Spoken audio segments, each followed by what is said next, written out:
बात करेंगे हमारा fifth main topic eukaryotic cell. Eukaryotic cell के आगे ये हमारा लास्ट मेन टॉपिक है और इसके आगे 11 सब टॉपिक्स हैं और वन बाय वन हम सभी सब टॉपिक्स की डिस्कशन करेंगे। उससे पहले हम थोड़ा सा ओवरव्यू ले लेते हैं, थोड़ा सा समझ लेते हैं कि यूकैरियोटिक सेल क्या होता है।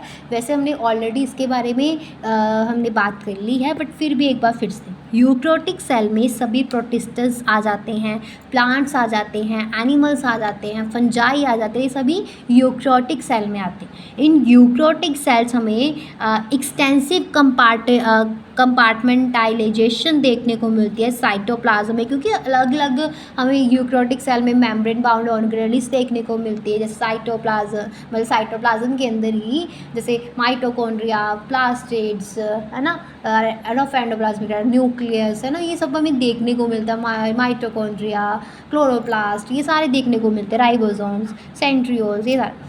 यूकैरियोटिक सेल जो होता है वो एक ऑर्गेनाइज्ड न्यूक्लियस है, एक ऑर्गेनाइज्ड न्यूक्लियस देखने को मिलता है उसके अंदर, है ना, जिसके बाहर एक पर्टिकुलर न्यूक्लियर मेम्ब्रेन होती है।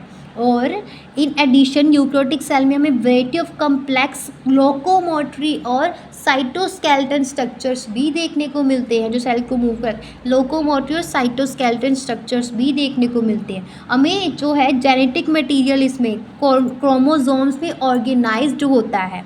और जितने भी यूकैरियोटिक सेल्स होते हैं वो आर नॉट आइडेंटिकल, वो एक दूसरे के आइडेंटिकल नहीं होते। प्लांट और एनिमल सेल्स वो डिफरेंट है। कैसे डिफरेंट है प्लांट सेल एनिमल सेल से? क्योंकि प्लांट सेल में सेल वॉल होती है जो एनिमल सेल में नहीं होती।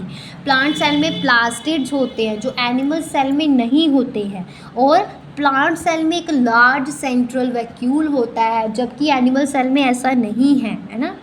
On the other hand animal cell कैसे डिफरेंट? क्योंकि एनिमल सेल में हमें सेंट्रियोल्स देखने को मिलते हैं जो प्लांट सेल में नहीं होते हैं, एब्सेंट होते हैं प्लांट सेल में।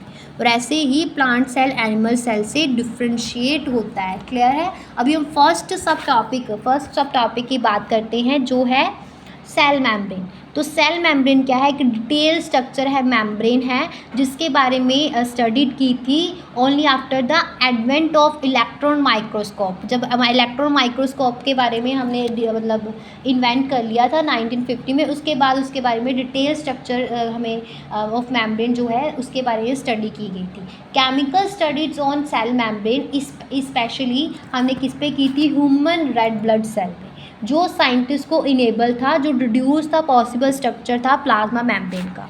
सेल मेम्ब्रेन जो है वो बनती है लिपिड से। लिपिड जो अरेंज्ड होते हैं बाय लेयर्स में, 2 लेयर्स होती है लिपिड्स की, और लिपिड जो है अरेंज होते हैं मेम्ब्रेन में, जिनके अंदर हमें पोलर हेड देखने को मिलता है आउटर साइड पे, और हाइड्रोफोबिक टेल्स देखने को मिलती है अंदर वाले पार्ट में।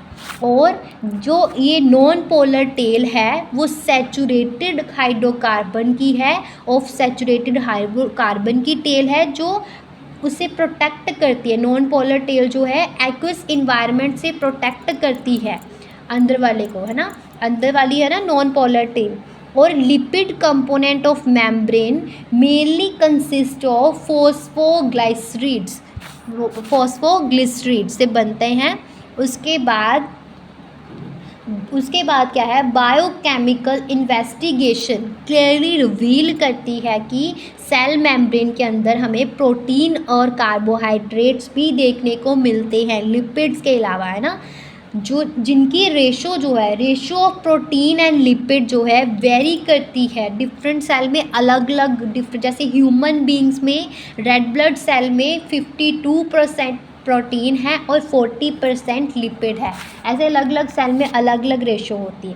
और depending on the ease of extension, membrane जो प्रोटीन है उसको ईज ऑफ एक्सटेंशन के बेस पे 2 तरह की है, पेरीफेरल और इंटीग्रल और पेरीफेरल। तो पेरीफेरल क्या है? जो प्रोटीन जो है सरफेस के ऊपर पाई जाती, सरफेस ऑफ मेम्ब्रेन के ऊपर पाई जाती है उसको पेरीफेरल, और जो बीच में पूरी तरह से गड़ी हो, पार्शली बरीड हो या फिर कंप्लीटली बरीड हो, टोटली बरीड हो, उसको इंटीग्रल।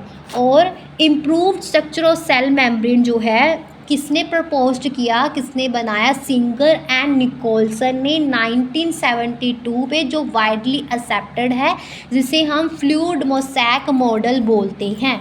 और इनके अकॉर्डिंग क्या था कि quasi fluid nature of lipid जो है इनेबल करता है लेटरल मूवमेंट ऑफ प्रोटीन को विद इन ओवरऑल बाइलेयर, और ये जो है एबिलिटी मेयर करने की विद इन अ मेम्ब्रेन, उसको हम फ्लूइडिटी बोलते हैं।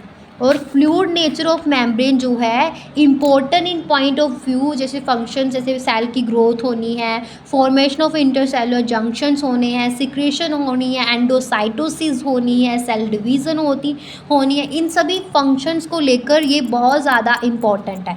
और यहाँ पे हम इसको यहाँ पे ख़त्म करते हैं सेल मेम्ब्रेन को। नेक्स्ट वीडियो में थोड़ी और बात कर लेंगे सेल मेम्ब्रेन के बारे में।